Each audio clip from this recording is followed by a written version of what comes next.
Hello, hello, hello, everyone. Happy Whiskey Wednesday. Happy National Bourbon Day. Hope everyone is having an amazing week.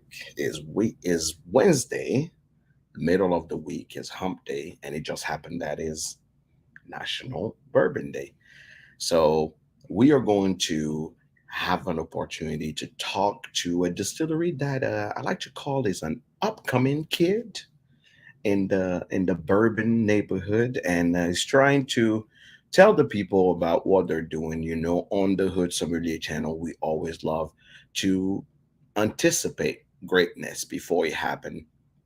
We've interviewed a bunch of brands on this channel, and this brand deserve also their flowers. They're just coming on the market. I just heard about them about 2 months ago, and I could not wait to talk to the owners. I believe they have an amazing and great story. If you're here, do me a favor, make sure you share, like, share with your friends, share with your neighbors, call your mama, your baby mama, all the bourbon drinkers. But if you definitely have friend in Colorado, make sure to come here because this distillery is Colorado native, and they're making Colorado proud. A lot of good things are coming out of Colorado, and we are happy to see it. There is great, great, great whiskeys coming out of Colorado, and this, I believe, is no different. Without further ado, let me introduce you to the owner. Uh, his name right here is Ryan, and I feel like this. I feel there's a story about because they give me vibes of my dad, and my dad is military, so that's the vibe I get from them. So I'm pretty sure I'm gonna hear a military story when I introduce them. Ryan, welcome to the show. How are you doing, brother? What's up, Jack? I'm doing great, man. I'm happy to be here, man. It's not only a National Bourbon Day, which you nailed, but it is also Flag Day, and It it is is also Flag Day. Yes. the Army's 274th birthday today as well. So, See, got it. happy Flag Day to the people that serve. I'm sorry, 248 years, not 248. 248. My bad. All right. All right. So, And it is National Bourbon Day, it is Flag Day. So I mean, so much to celebrate, so much to drink, so much opportunities to actually share, drink, and get people on. And if you're here, make sure you actually go before you do anything, make sure you actually go check out Tent Mountain Whiskey, right? You want to do that first. I want you to, so you can leave here and go there. And it's tentwhiskey.com. But I that's will correct. share You the got it. yeah, I will share the link soon. But this things don't happen without there's a guy in the background that is always moving things, and he is coming on. For some reason, that I thought they were the same people because there's only one letter that make a difference between them. There is Brian, a doer, and Ryan. So if you get it confused, just it's a Ryan thing. So just go for it. We got to keep you on your toes tonight, Jack. That's what I we're know. doing. If I was drinking, I couldn't make a difference between you two. Is it Ryan? Is it Brian? Who is it? That's right, huh? We hear you, Brian, man. We welcome hear to you. the show. Thanks for being here. Thanks for actually being on my case and making sure that we get the opportunity to chat and talk. I'm glad you did that. And I'm glad we get to actually sit around and talk about it. So, 10th Mountain Whiskey. And you guys choose who goes when I ask the questions. You get the opportunity to. What is Tent Mountain Whiskey? Just what is it? You guys Sure came out thing, of Jack. You got it. Well, you said we are fresh on the scene, but we got a couple years under our belt at this point. So okay. we started in 2014, and first and foremost, we are a philanthropic craft distillery based in the Vail area of Vail, Colorado. We have a tasting room right at the base of Vail Ski Mountain. We have a distillery a couple minutes west. And we're named in honor of the 10th Mountain Army Division, which is one of the most historic military divisions today. They originated in our area in the 1940s as a mountain warfare specific Army division. They won some very significant battles in World War II. And when they returned after the war, they wanted to share the sport of skiing and the mountain lifestyle with their friends and family. And they ended up starting over 60 different ski resorts across the country. And Vail Mountain, the one that is right in our backyard, is one of those. They had a big influence in the outdoor sports industry as we know today. certainly a lot of influence in ski technology, boots and bindings, you name it. And they were also very entrepreneurial. So a couple of the original 10th Mountain Soldiers started some companies that people might know about. So Nike was actually founded by a 10th Mountain vet. Whoa. Phil Knight's business partner was a guy named Fireman. Yep. So everyone's heard of Nike, of course. A little smaller climbing gear company called Petzl was started by a 10th Mountain vet. The National Outdoor Leadership School, the Knowles Experience. Senator Bob Dole was actually a 10th Mountain vet. And so we were starting our distillery about 10 years ago, and we were like, well, hell, without these guys and gals, we want to be here today doing what we love to do, which is making great whiskey and playing outside in the mountains. And so let's pay homage to the original, or to the 10th Mountain, and use our platform to support a lot of different military and nonprofits, not only here in our backyard in the Vail Valley in the state of Colorado, but nationwide as well. And the 10th were deactivated in the mid 1950s, but they were reactivated as a quick deployment light infantry division in the mid 80s, 1985. And they're headquartered now in upstate New York in a place called Fort Drum in Watertown, New York, which is just a few miles south of the Canadian border, which seems a little odd to have a mountain-centric division up there. But like I said, they're quick deployment, and they've been in all the major confrontations over the last 25 years. Certainly a very significant battle coming up that a lot of people have heard of because a book was written about it, but Black Hawk Down in Mogadishu. That's a 30-year anniversary coming up, and a lot of the 10th guys were in that back in '93. And they're getting together for their 30-year reunion. We're sponsoring that with a bunch of bottles. So excited to support those guys and gals. So it's very near and dear to our heart to support military. Brian can touch on his involvement with the military, and then why he's working with us as well. So. Yeah, so I'm the military sales director for the company.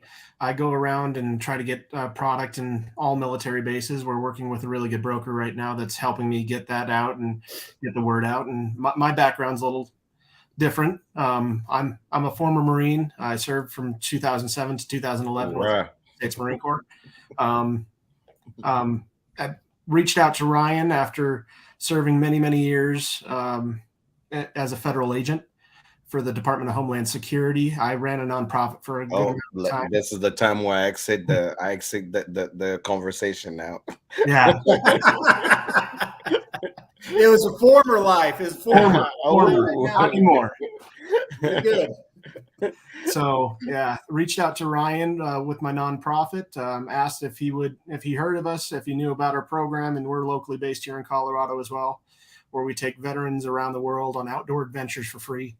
Ryan loved the idea and loved the aspect of it, and we were talking over the next year or so, and I said, I'm leaving my job, and if you have anything that opens up, I'd love to join you, and here I am.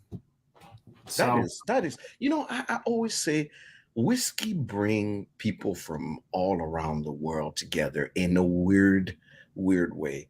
In the last 5 years that I've been in this industry, like involved in the industry, the places I've been, the people I've met come from so many backgrounds. And that's why I have to remind everybody when people are bringing their own belief on the table, I say, whiskey is for everybody. Whiskey is truly for everybody. I will have never guessed that background. That's an impressive background, and it says a lot about your passion, and both you and Ryan passion. And Ryan should be a historian. He knows so much.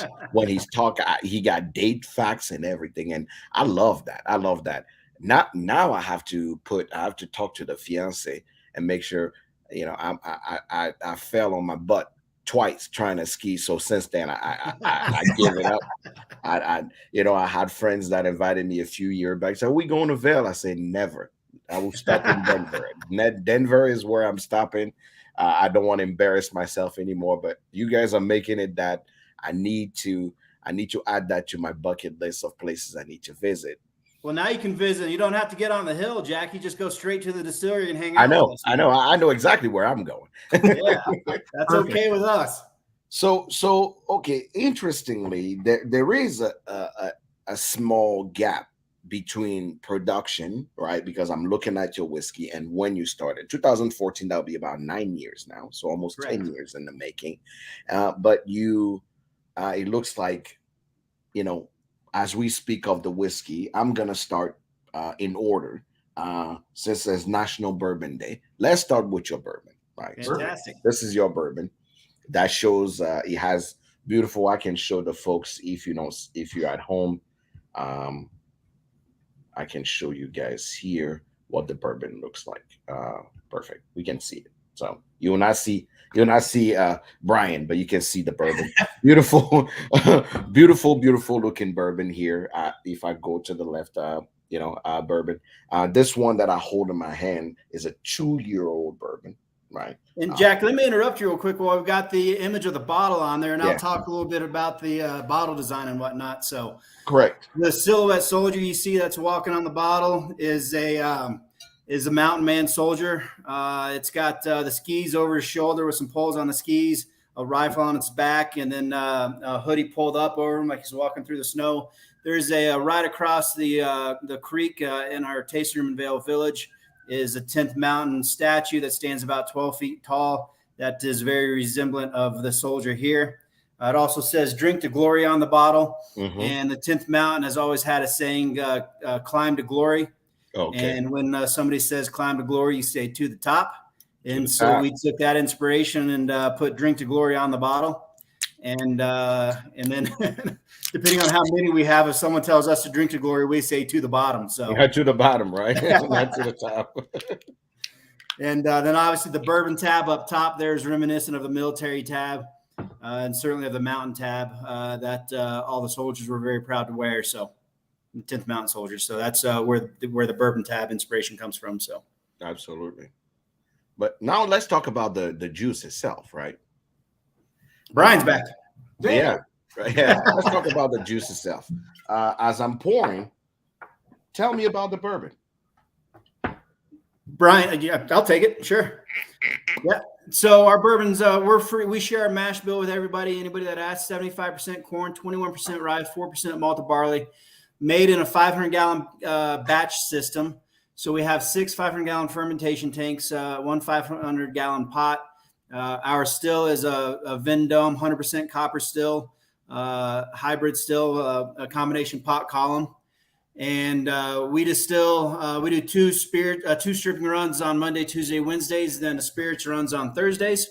And we barrel and harvest barrels on Friday, bottle, clean up on Friday. So that's kind of our schedule throughout the week. Mhm. Use Rocky Mountain spring water, Rocky Mountain snow melt to cut our spirits down to barrel strength and then again down to bottle strength.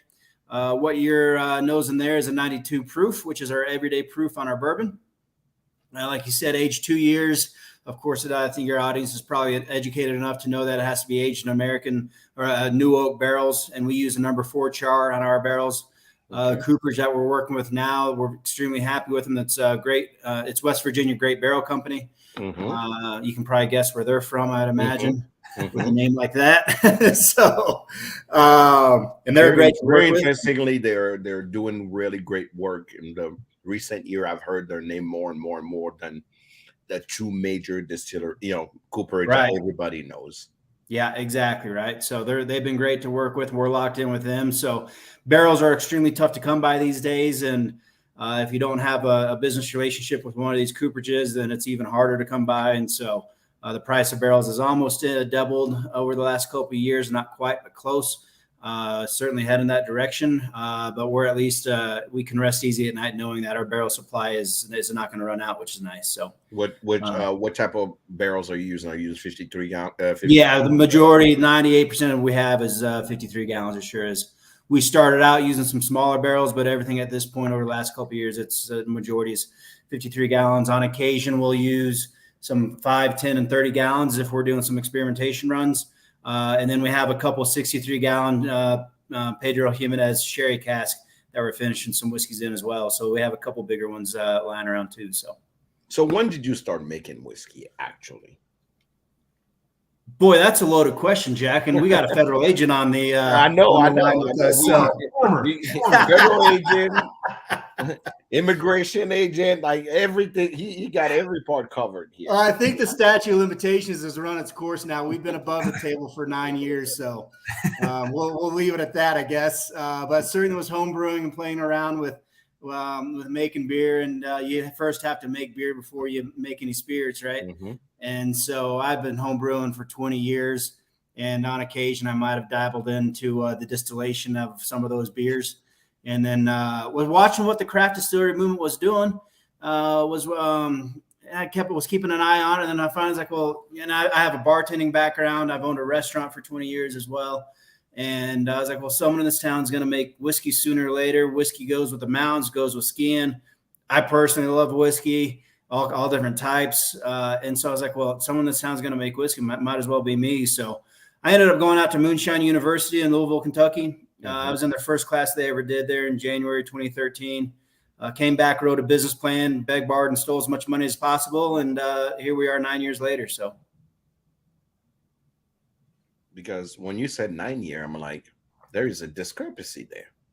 Well, we don't have 9-year-old whiskey, and there's a good reason for that. That's why I was like 9. Yeah, there's a good reason for that, because starting a distillery is not cheap. It takes a lot of investment. I will agree with you on that statement. We need to highlight that.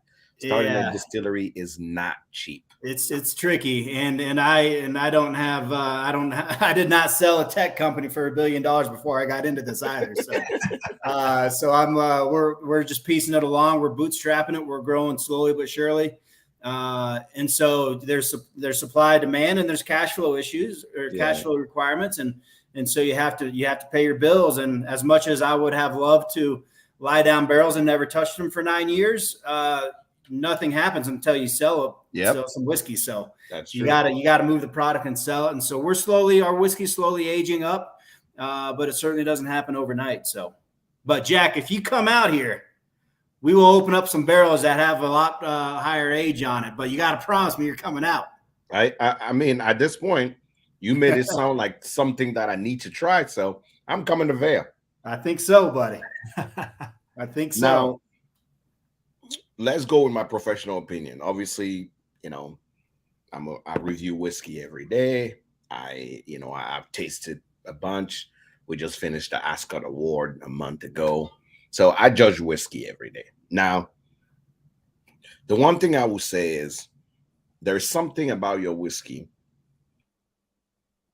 that is interesting, and not in a bad way, interesting, good. I feel like as this whiskey age, the nose only is going to actually distinguish your whiskey from any other whiskey out there. Because the base, I heard Fredno said, Fredno from Jim Beam said, is the barrel gave the whiskey its character, but the true identity of the whiskey is in the white dog, right?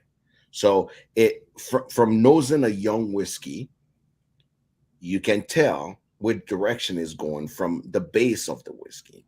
And so far, this bourbon have an amazing base. Sweet, peach, cinnamon. I mean, you get that very good, like I call it like cooked corn, like that nice corn, caramel corn in it. So it is young, obviously, that's without saying, but the base of it, as you smell it, I'm like, okay. Like when I smell it immediately, I'm like, this is dangerous. This is dangerous. This is truly dangerous because, it has. You see how you meet someone, you're like, there's something about you. I don't know what it is, but if you give me a couple years, I will tell you what it is. That's what your whiskey remind me of. Is I don't know what it is about you, but I like you. Yep, amen. And if you give me a couple years, I'll be able to tell you exactly what I'm seeing. I'm not seeing it yet, but I know there's something.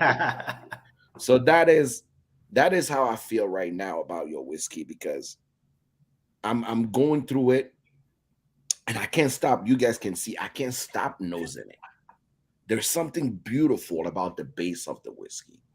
Like this barrel have not even done 1/10 of what the potential of this whiskey is going to be at all. Yeah. At all. So I like to be fair in my assessment. If somebody doesn't like young whiskey, they're looking for those deep oak, cherry notes, I would say, okay, if you have this, you can judge it. They've been very transparent. It's a 2-year-old whiskey. It would taste like a 2-year-old whiskey. Can I put it against any other 2-year-old whiskey? Yes. But knowing what I know from distilling and from the process of bourbon, I base it on what's the trajectory of this distillery. If I had this straight from the still and I'm having a white dog, can I tell that this is going to be good whiskey? And the answer here is yes. Which we will do when you come for a visit. Oh yeah. There is I'm telling you right now, there's something I cannot stop nosing this. I cannot. I just can't stop nosing it. It's beautiful. It's beautiful. Thank you, Jack. Appreciate that. This is a 90. This is a 92. I can only imagine if it comes off the still, what are we getting? Right. Yeah, you. Like I said, I love to discover talent before talents become great, and this is what's gonna happen. I'm making a prediction right now. In about 3 years, this whiskey is gonna be another whiskey that people are gonna be fighting about. And the hipsters are gonna jump on again and try to buy it because now it's cool, right? Well, we can say Jack knew about it before all those people did. That happened more time than I can tell you. Like I've tasted whiskey. People came on my show where I tasted a whiskey. I'm like, it's all right. It's all right. We keep working at it. But this one, all I would tell you is let the barrel do its work. Yes, sir. The base of what you have here is fantastic. Thank you. Appreciate that. Now I can't wait to come in and drill some barrels and see exactly what we're looking at because for sure. The discipline that you have is here. Obviously you see the truth is barrel proof. I love drinking straight from the barrel. So I can only imagine what that tastes like. Yes, sir. This is proof down. So that's my spiel on this whiskey. Beautiful nose.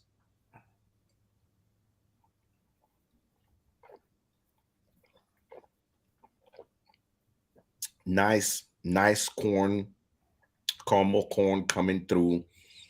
Beautiful spice in the middle. Finish with that beautiful warm hug. We'll call it a Colorado hug since it's not a Kentucky. There's going to be a Colorado hug. We like to refer to it as the Colorado swallow, Jack. Yeah, you're correct. Colorado swallow. I call it.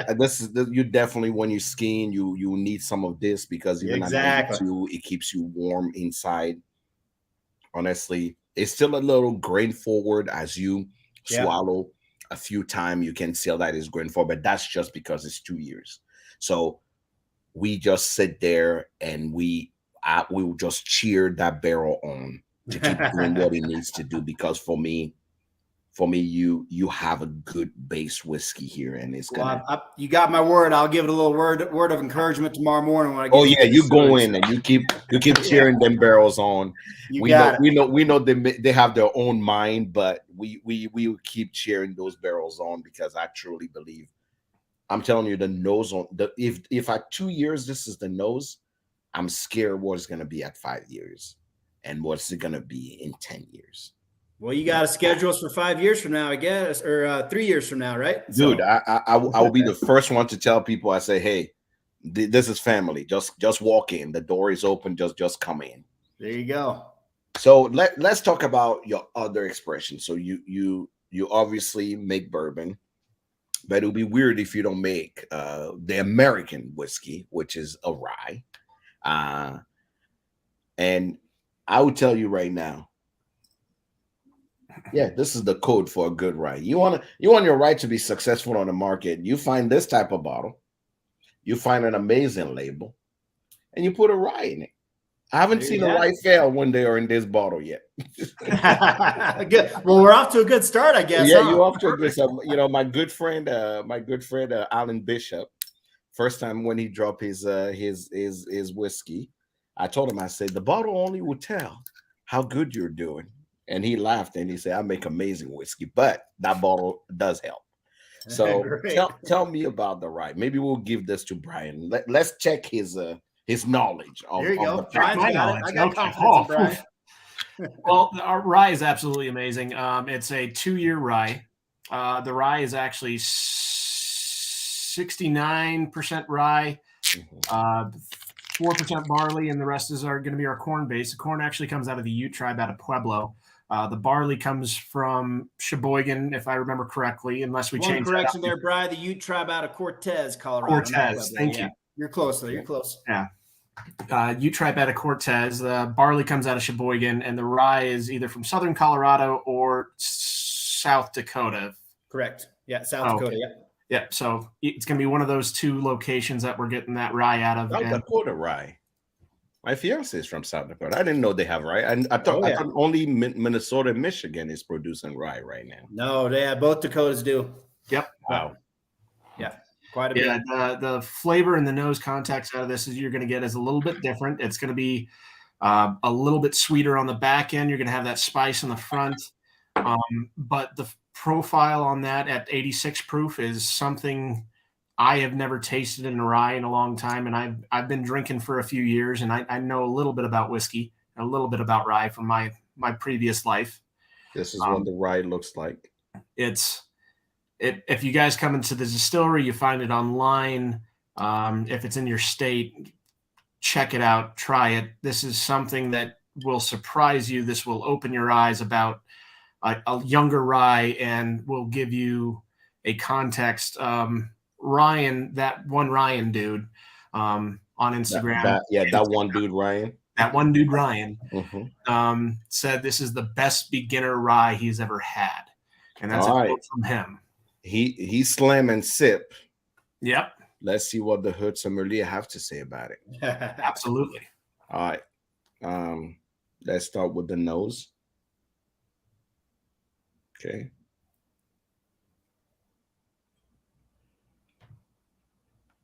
Okay. Nice. Okay. Beautiful. Nice. I get that black pepper, cinnamon punch. Wow. A little bit of paprika. Yep. Anise. Yeah, I'm African, so anise is my go-to spice. No, right? It's interesting how it works, isn't it? All right. Cheers, yo. Cheers, buddy. Cheers, buddy.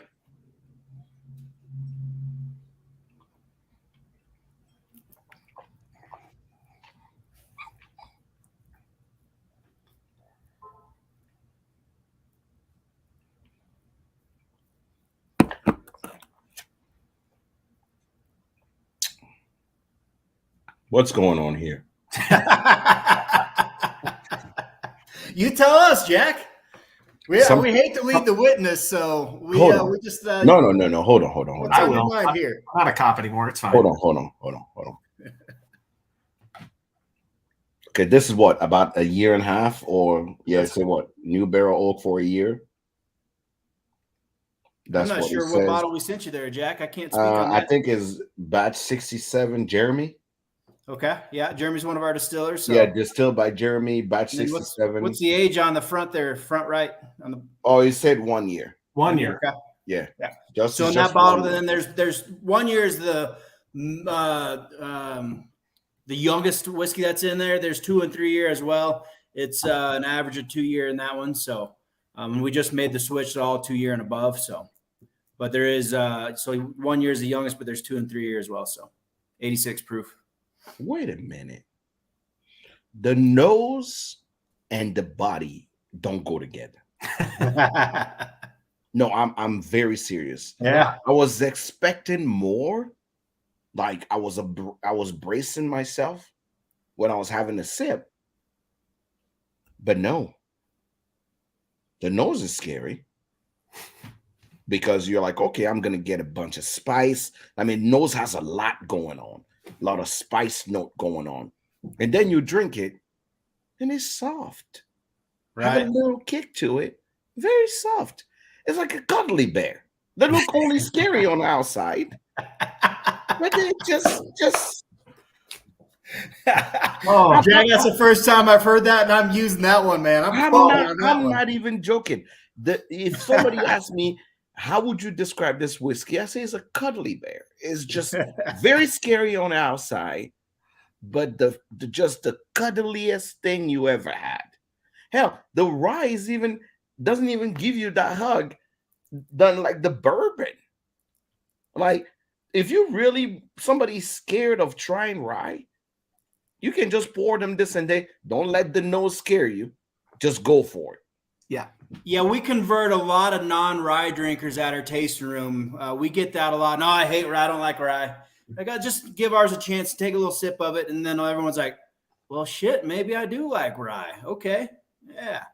So we do hear that. I've never heard the Is it teddy the bear proof? comparison, Is it but the I have proof? heard that rye.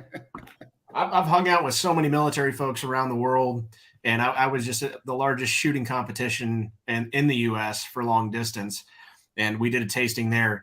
And yeah, like Ryan said, that's the first time I've heard cuddly bear out of it, and I'm going to use that at the next competition we're sponsoring here shortly, and I'm going to see their reactions. I want to see That's that cuddly great. bear come out. I love it. It's I'm telling you, I would dare to say you can bring this proof up. Right. And we do some barrel strength, some barrel proof stuff at our tasting room. So I'm and telling then- you right now, I will go to 90. right. on this Okay. rye. I'll go to 92 on this rye because for the beginner rye drinker, yes, 100%. This is it. But we want everyone from the spectrum of drinking to Sure. enjoy Tank Mountain. And I think you have to be daring here and go to 92 on this one because the nose, I'm telling you right now, I would take this to a cigar smoker. Right. Okay. I would take this bottle to a cigar smoker and say, "Hey, you want to pair something with your cigar? Hey, you already have the pepperiness of the tobacco coming through. Let me just give you some sweetness to balance that as you're having a sip." Definitely. Because that's a reason why most expert cigar drinkers like Armagnac, because he has that sweetness in, but the punch net on front is reduced by just like this is a rye for a cigar smoker, which obviously Ryan is. This is a rye for a beginner, somebody who really doesn't know where to start with rye. But for expert level people like us, I would say give me the proof. Sure. The juice is good. Give me the proof. Yeah, I absolutely. want to Got feel it. that Good thing in the feedback. back of my chest. I want to feel. I just punch me. Just Yeah. I'm already cold in Vale. Just give me something to really, give me that fire.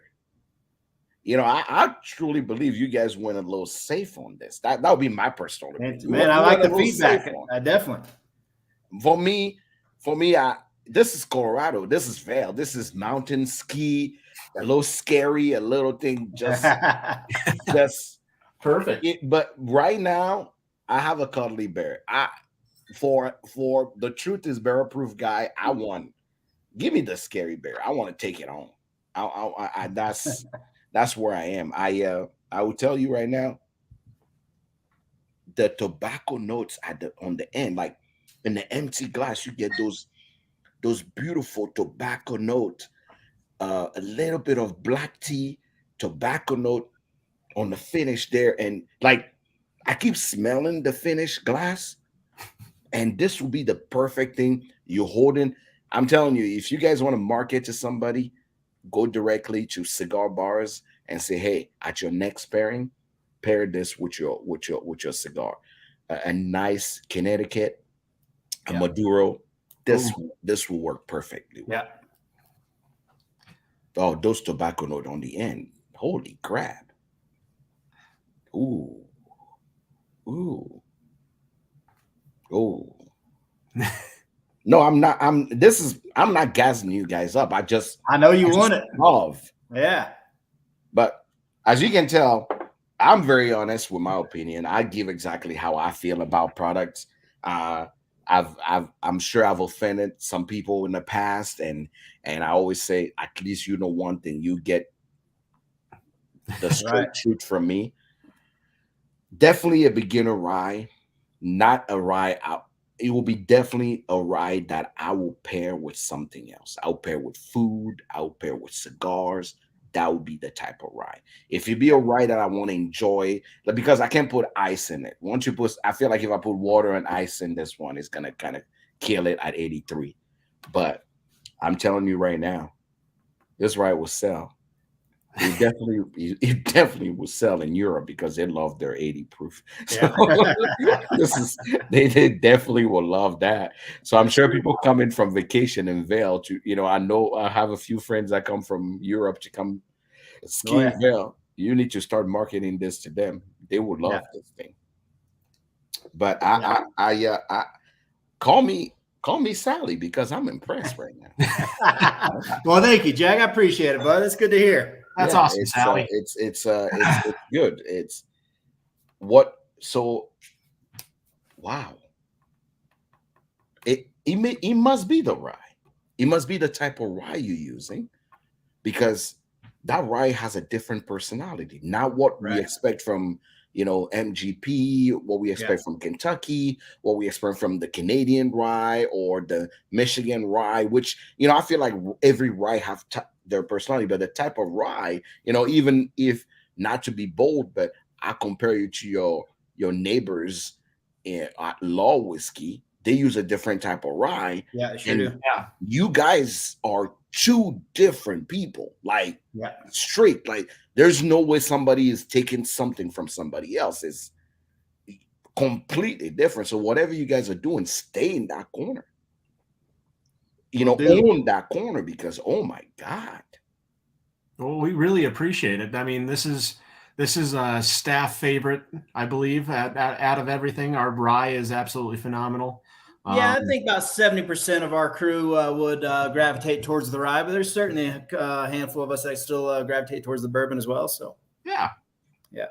I think the spiciness on the bourbon may scare some people because you don't expect that you expect more sweetness, but that bourbon after a few years in the barrel is going to start developing those dark cherry notes, those chocolate notes based on what I smell, and it's going to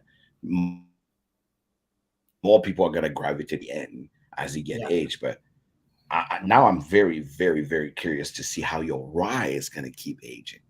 Sure I cannot even imagine it. I can't, like, in my head, it doesn't even make any sense what's going to happen to that rye, because that's the first time I'm having a rye like this. Like, so I can say we just released our first bottle in bonded rye. And that let me start by saying, so Brian, you send me the old stuff, you don't send me the new stuff, so we can tell the people about it. You're fired. That's it. Yeah, this is a teaser, my man. Now we just got to bring us back. I needed to bring you here so we can do this in person in front of everybody. Now I'm sure I'm getting the look there that we going to Colorado now. But so tell me about we have the bourbon, we have the rye. Tell me about the products that you're releasing now. What are things that you're releasing now? We had a Brian's Point, so we'll release a barrel strength expression behind the bar at our tasting rooms. Okay. We always have either a bourbon or rye, sometimes both. Just recently we were having some fun and decided to release. We didn't market it as a bottle and bond, but in essence, it was as a 4-year 100 proof. Checked all the right boxes, made at our distillery, distilled at our distillery, aged and bottled, all that stuff, right? So, so I'm not sure if we have any more bottles at the distillery or at our tasting rooms right now. Brian, can you confirm, or I don't know, man. I think we had last time I was there, we had five left. Yeah, not many. That was at our distillery tasting room in Gypsum. So we had to pull the rest out of Vail because we were selling so much at the tasting room at the distillery. So, so we don't have many, but we did. We started a line down at American Single Malt about 4 or 5 years ago. Again, I'm a big fan of Scotch, and Brian's got a bottle there. It looks like, yeah. Yep. Well, I guess you see what Brian is doing to me. I'm just saying, I had to send you tasters so you can come out here and try the rest. See, so I actually grew up, obviously in Africa, and I came here when I was 19, turning 20 years old. And what I know, being colonized by a French country, is Scotch. Scotch is what I've drank for a long time. I only got into bourbon about 6 years ago. Single malt is what I know. That's what I've studied. I can speak single malt in and out every day. So American single malt is this new category that I'm telling people it's going to be the new wave, the new vibe when it comes to the spirit lover. And I'm excited, and I'm very eager to see what everybody's coming up with. You have Virginia Distillery doing it the way Scotland is doing it. Yet you have someone like Westland that is doing it completely different. You have Westward doing it different. So everybody's kind of doing the spin. Jim Beam just released their first American single malt. So it's one of those things where I'm very, very interested to see how everybody's putting their spin on this. You're in Colorado, obviously, give you the opportunity to kind of come out with your own kind. And in Colorado, you guys are like, I like to call the wild kids of whiskey. You got somebody doing something in Irish whiskey style, and you got somebody else doing something. It's so, Colorado is the wild west of what whiskey. If whiskey was all the colors of the rainbow, just go to Colorado, you will find every type of whiskey making there. So I'm very curious to see what is your spin on American single malt, especially from a Scotch lover, right? That is something I'm very curious to hear more. So tell me, how did you come up with that American single malt? Yeah, it's something I was talking to Sean Hogan's, our head distiller, been with us since day one, and it was 5 years ago or so. And I'm like, hey man, what do you think about lying down a single malt and see what happens? He's like, why? I'm like, man, it's the next big category with American whiskeys. I'm like, I think we need to start lying down a couple barrels and just see how it ages and see what's going on. Excuse me. And so we started just with a couple barrels at first. We liked the direction it was going. And then I just told Sean to focus on a little bit more. And so now we're lying down a little bit more. And so we weren't in a hurry to release it. It's all 2 year and above. And so it's 90 proof, and people are really we're getting some great feedback from it.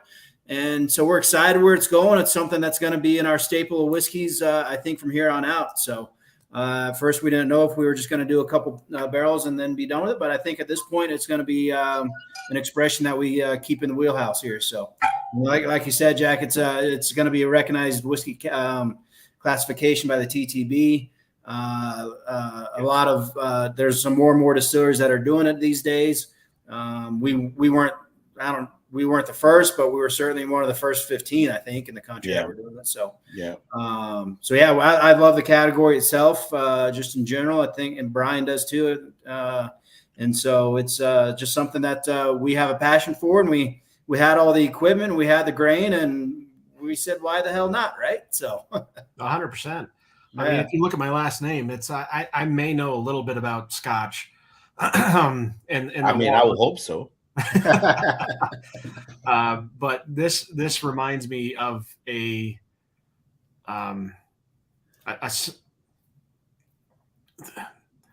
really hard, a Highland Scotch in comparison, but it's a little bit more relaxed on the tongue, and on the back end it's a little bit lighter with a little bit more of earthy note. So it gives a concept that I haven't had in a good Highland Scotch in a while. That's this young. I'll pronounce that because it is the younger of it, but that youngness and our altitude shows a difference in the distilling process and how that's actually produced. And it's something that I have a big passion for and love to bring out to people and say, hey, this is something that you will not expect. This is something that's phenomenal. If you're looking for something that's like Scotch, but not, try this, you'll fall in love. And certainly it's non-peated, so you don't get the smokiness that a lot of people. I don't expect American single malt to be peated at all. Yeah, exactly. There's a couple of them, but the majority aren't at this point. But a lot of people, when they hear single malt, maybe not your audience, I think your audience is probably a little bit more refined, but a lot of people, when they hear single malt, they'll immediately think it's going to be a peated smokiness, a Scotch, something or other. But ours, no peat, and certainly doesn't have those smoky notes. But like Brian alluded to, the earthiness really comes through, certainly for me and some of the cereal grains. So, yep. So, how much you guys play in your distillery? Because we just started with bourbon, then we went into rye, then we're doing single malt, and in front of me now, I got brandy. So it looks like you guys keep playing in this distillery, doing a bunch of experiment. You don't limit yourself to anything. So let's hear about this. Well, and the brandy certainly has a bourbon twist to it as well, and it's never anything. I never thought in a million years we were going to be making brandy. We love the whiskeys for a lot of reasons. One of those reasons is that you can cast a wide net within the whiskey category. Like a bourbon, a rye, a single malt. We have an unaged whiskey, and you can go on, right? But goes back to what I talked about at the very beginning, our philanthropic efforts. And one of the military nonprofits that we support here in our backyard is called the Vail Veterans Program. And they take wounded vets from around the country and reintroduce them to the outdoor activities and sports that they have to relearn, given whatever kind of physical challenges they had sustained in the war. And oftentimes it's a single amputee, double amputee, triple amputee, you name it, burn victims, certainly a lot of surgeries and operations. And so some guys and gals that have been through hell and back, and they come out to the program for a week long and learn to snowboard and learn to ski again. In the summertime, they learn to play golf, hike and mountain bike, giving if they have a prosthetic that they're getting used to or whatever their challenge is. And at one of these winter programs, we always have shared our whiskey at the last night or at the last dinner of the program. And we get to meet and shake hands and chat with all the vets that are in attendance.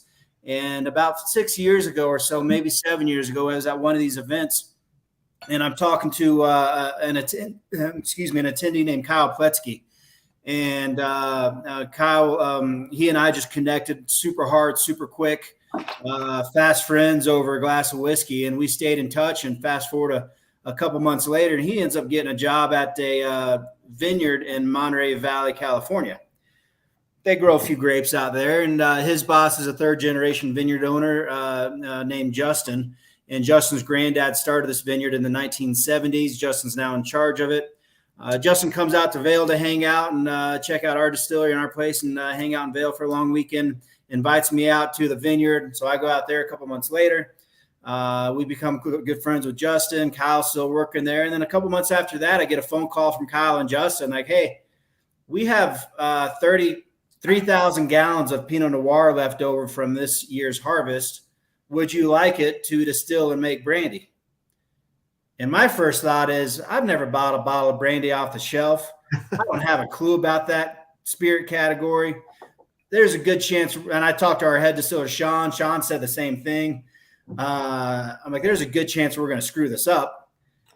And he's like, well, Justin, and kind of like, well, that doesn't matter because we're either going to give it to you to experiment with and play around with, or it's probably going to go down the drain because it's off brand it's a little off flavor for our brands. It's really good Pinot Noir still, but it was just off flavor. And then my next question was, how much does 3,000 gallons of Pinot Noir cost? And they're like, oh, we're not going to charge you anything. We're just going to give it to you. I was like, well, shit. In that case, it's free. The price is right. They're like, if it's good and you start selling it, cut us in on the back. $3.99. No one says no to free 99. So I'm like, all right. So send out 3,000 gallons of Pinot Noir at 14% ABV. Sean and I are in the back working, and all of a sudden we hear this 18-wheeler turning around outside. And oftentimes they turn around in our area. We're right off I-70 and have a little parking lot where 18-wheelers can turn around. But this guy starts reversing, putting his beepers on in reverse. And we're like, oh, shit, this is a Pinot Noir arriving a day early. So we start scrambling, and we put it ended up being 3,500 gallons. We put it in everywhere we could. In all of our totes, we put 500 gallons straight into the still. All the fermentation tanks got the Pinot Noir. And so we put 3,500 gallons whatever, and we started distilling it off the next day. Took about a week or so to distill it off. And we ended up getting 12 barrels of new make brandy distillate out of that 3,500 gallons. And we aged it in our used bourbon barrels. And because you don't have to use new barrels for brandy, you can use used barrels. So we used our used bourbon barrels. And to be a brandy, it has to age for at least 2 years. If you can release it earlier than that, but it has to be called an immature brandy, which is an actual classification from the TTB, which is interesting. But we weren't in any hurry, so we were like, hell, let's just let it age for 2 years and see what happens. And so after we were tasting it and sending samples out to Kyle and Justin, and we're like, damn, this thing. And we had called Moonshine University and leaned on them a little bit, and got one of our buddies owns a brandy distillery in Salem, Oregon, chatted with him a little bit. And then we're like, we might be onto something here. And so we ended up bottling it, sent some samples out. And well, our buddy in Oregon said he gave us too much information. He wished he didn't, because he said it was delicious. Moonshine, you guys gave it a thumbs up. And just recently, just about a month ago, we were recognized as one of the top 3 brandies in the country by USA Today.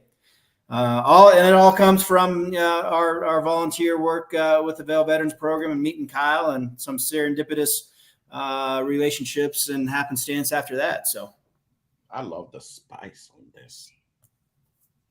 So it's made with 100% Pinot Noir grape. We got it at 14%, and it's presented. The expression is presented at 95 proof. So the spice on this, it sets it apart.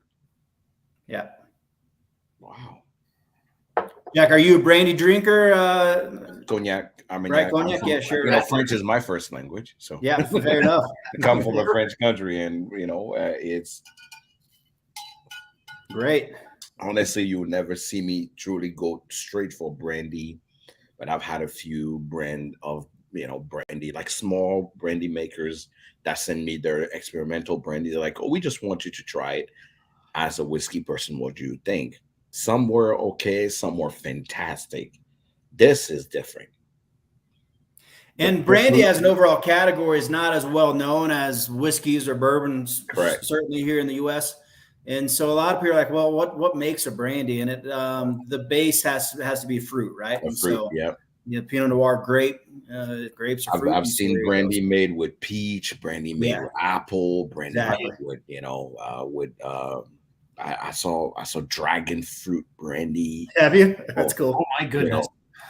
People, and that thing will open up everything. You hit the bathroom immediately. With dragon fruit, I can imagine. Yes. Yeah. So, but I can see why your brandy will stand out. It tastes completely different, because usually most brandies, to give it that flair of the cognac or the Armagnac or the Calvados, are aged in French oak, so they're not aged in regular bourbon oak. So when they go into ex-bourbon cask, that bourbon spiciness is coming through straight, because as I was having it, I was expecting some sweetness, like, because you distill the grape, you get your eau de vie. The eau de vie is supposed to actually just go into those French oak. You're allowed to add 4% of caramel or sweeteners into it to just give it that. So that's what I was expecting. So I was going in, I'm like, oh, this is gonna be sweet. This is dessert. Yeah, it's not. This is this is a scary bear. That was the cuddly bear in the ride. This is the scary bear. Oh man, it has a kick to it. It has a serious kick to it. It's 95 proof there, right? It is. Yeah. And since it's Pinot Noir and it's ex-bourbon cask, it's the reverse. The nose draws you in. What is those? Is it the movie Gremlin, where they're really cute and then you pour water in them and that's a gremlin. Yeah, that's what it is. It's like the nose is all cute and all those beautiful grape nose and caramel creamy coming through, and you're like, oh yeah. And then you take a sip, and you're like, whoa! Yes, You're cracking me up, man. I love it. Oh, that's awesome. So we went from the cuddly bear to the gremlin here. It's just it has its own personality and a kick to it. I feel like this is something I have to let air out a little bit, and then have another sip of, and coming from somebody who drinks a lot of cognac, Armagnac, and some eau de vie. I'm expecting a lot of sweetness, so this is different than what I'm used to. Right. So it kind of took me off guard. So now this is gonna be the bottle I'm gonna throw off my French relative with. Be like, there you go. Cognac, yeah, just try this one. They're probably gonna look at me like I lost my mind, but it is definitely gonna be a conversational piece. Nice. I'll point out that all of our bottles are 750 mil, except our brandy bottle, and our brandy is a 375 mil. Absolutely. Record that's little tiny bottle. Yeah. So as you go through this journey, and what you are doing, what would you want people to know? What should people look forward to when it comes to Tent Mountain Whiskey? What should we be ready for? Well, certainly being named in honor of one of the most active military divisions and one of the most historic military divisions out there. We certainly lead with that and lead with our support of military, not only Army, but across all branches. And we're very proud of our philanthropic work and connecting veterans to organizations as well that can help them with whatever challenges they're facing. And so we're getting a lot of great feedback in regards to that.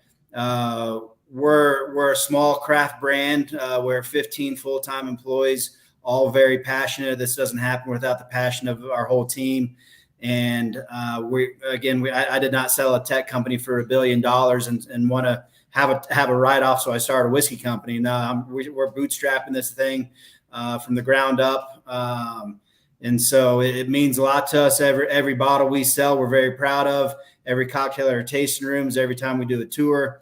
I just did a tour this afternoon with some 10th Mountain descendants. So a son and a granddaughter of one of the original soldiers came for a visit from Arizona. And so that's always awesome to have people that are connected, either serving currently in or are retired or had served with 10th or have a connection of any sort. Is always awesome. But again, our doors are open to any military. We do a 10% off military discount year round across everything. Vets drink for free at our tasting rooms on Veterans Day, November 11th. We set up a missing man table on Memorial Day and Veterans Day. And so that's what we want to lead with. Through this business, you meet some amazing people, great friendships are developed. You have a lot of camaraderie. We've gotten to know rock stars and professional athletes and movie stars, and you name it, right? Certainly being in Vail. But what's most important to myself, and I think our whole team, are the relationships that we've built with different military personnel, from top of the top rank to newly enlisted to even cadets at West Point, right? And the whole spectrum. Mm-hmm. It's those relationships that mean the most to us. It's cool meeting someone famous and chatting, chopping it up with them over a glass of whiskey, but actually developing a friendship with some veterans in active duty and even cadets, man, that's where our heart lies, and that's what means the most to us. So let's talk. People will probably watch this. So if you're watching the recast, thanks you for being here and watching. Let's talk distribution. I see that on your website. People are able to order. Somebody just asked a question. Tater Dom just asked a beautiful question. Say, does Tent Mountain ship to California? Yes. First of all, let's recognize Tater Dom's profile picture there for a second, because that was awesome. That is. I don't know if that's legit or not, but let's kudos to Tater there. I'm here for the mustache. That is so. I feel like I need to shave some stuff off here. Tater, thumbs up on that first and foremost. To answer your question, yes, we do ship to California, and I say that with a bit of emphasis because spirit companies, distilleries cannot ship direct to consumer. We have to use a third-party fulfillment company. So we've been using the same one. They're not perfect. They're getting better every day. It's actually a company out of San Diego. They have a warehouse in San Diego. So Tater, depending on where you're at in California, you will get. And I'm testing it right now on the website, and it looks like they do ship to California. Yeah. And usually, what they offer on the website, I'm gonna help you guys out here, and I think is definitely a good thing to do. Is you can buy the bundle. So the bundle is sold where you have the bourbon, you have the rye, you have the vodka, you have the brandy, you have the shine, and you get a little bit of their cordial as well, which is a peach. Yeah, cordial is a sage, peach, vanilla cordial, Alpenblow, and that certainly is on the sweeter side, along the same lines of a Grand Marnier or Tuaca. So Brian's got a bottle there. So that's certainly on the sweeter side. But yeah, getting that full pack there is definitely a way to go. Get a little bit of discount when you buy multiple bottles like that. And it does help you also. I like to say this is how you get to know a distillery, right? So if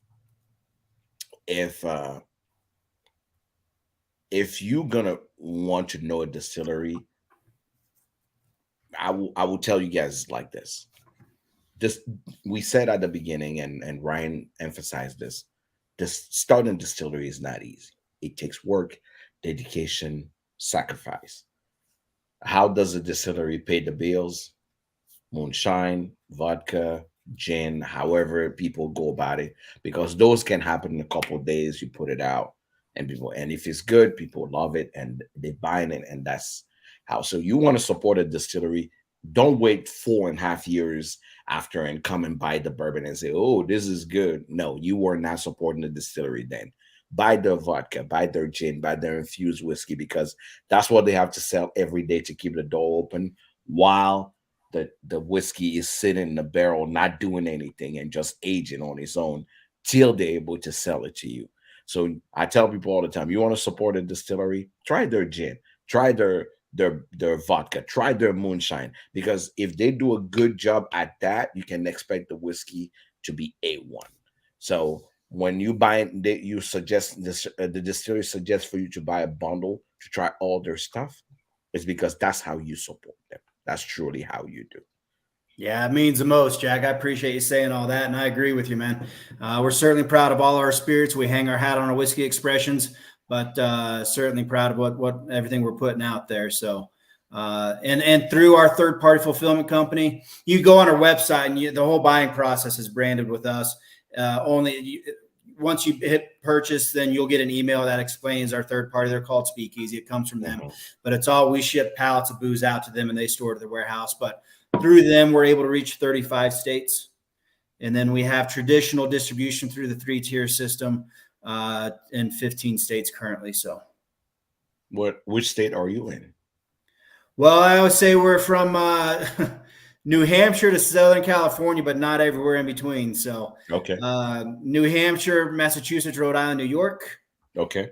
Georgia, Tennessee, Michigan.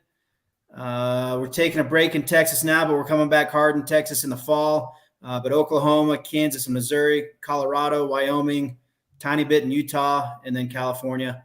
Hopefully by the end of the year, we'll have Maine and Vermont on board. Texas, New Mexico.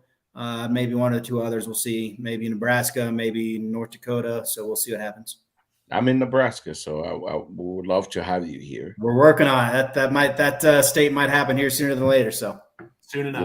You're in Nebraska. You're like 12 hours down I-70 from us. Come on. I know. I'm no excuses. The funny thing is 8 hours to Denver, and it's another what? Is 2 hours. 2 hours. 2 hours to get to Vail, but. You know what?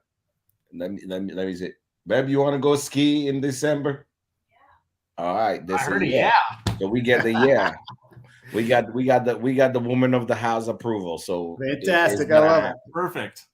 I love it. Guys, And the thank summers are you. beautiful here too, Jack. The summers are beautiful here too. So certainly we're well known for our winter activities, and Vail is an international destination for skiers, but Oh yeah. our summer times are awesome here as well. So No, I'm if I'm coming, I'm making sure that I'm bringing a group with me, and perfect. you know, we can sit down and organize a nice tasting and really get the people fired up and try something new. And Man, we'd have a great time, buddy. That'd be awesome.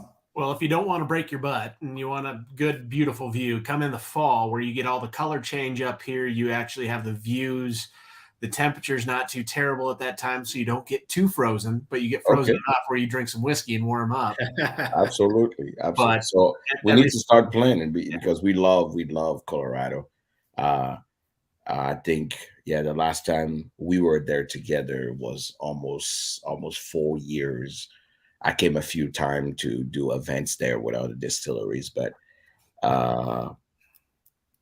we will love to come back and really take a weekend. So I will be planning it maybe by the time we get to September-ish. Right. We'll be sure to actually see if we can come visit. And, you know, I would love to see the distillery, see your operation, and see how your day-to-day goes. That'd be fantastic. And our taste room manager at the distillery, a guy named Connor, he's from Lincoln, Nebraska, so you guys can chop it up about Nebraska when you're out too. Go Big Red. Yes, you. But guys, I want to take a moment and really thank you for taking your time, for coming and talking to me. This is going to be here forever. If you guys want to refer anybody to this interview, 3 years from now, when you win an awards and doing things like, oh, let's send us to when we started this thing, so you guys can see really where we started. But I will definitely pass the word around and remind people that there is great whiskey coming out of Colorado, and Tent Mountain is doing it and honoring veterans and people that have served in the process. I cannot thank you all enough for what you do. I'm excited to see what your future is. I'm very much more excited for the world to discover Tent Mountain and what you guys are doing. I cannot wait to see what comes up later on. I'm going to hold Brian accountable to making sure that he keep me updated on what are the new things that are coming in. For all of you guys that join us, somebody say, see, people know. I hear you, John. So I want, for all you guys who are watching the recast, I want to thank you all for being here. I cannot wait to bring more guests on and bring amazing people like Ryan and Brian here to tell you about what they're doing in the whiskey industry. Thank you so much for supporting the channel, and we're here for any question. If you have any question about Tent Mountain, I displayed the website. But if you have something else that you want to ask, feel free to reach out to me, and I'll be more than happy to pass it on and get your question answered. And if you're planning your next vacation, make sure you make Vail your next vacation. You're helping the tourism and you're helping the distillery at the same time. And I'm sure they're gonna give you the VIP experience. Tell them Hood Sommelier send you, and they'll be sure to actually treat you with the best that they have. But guys, thank you so much for being here. Thank you for taking your Wednesday afternoon and chatting with me. And for all of you guys that are here, we'll see you next time. Jack, this has truly been a pleasure, buddy. We are active across our socials as well, which is 10th MT and Whiskey, and feel free to direct some questions there too, man. We're active on a daily basis. So, man, this has been a lot of fun, bud. I appreciate you having us.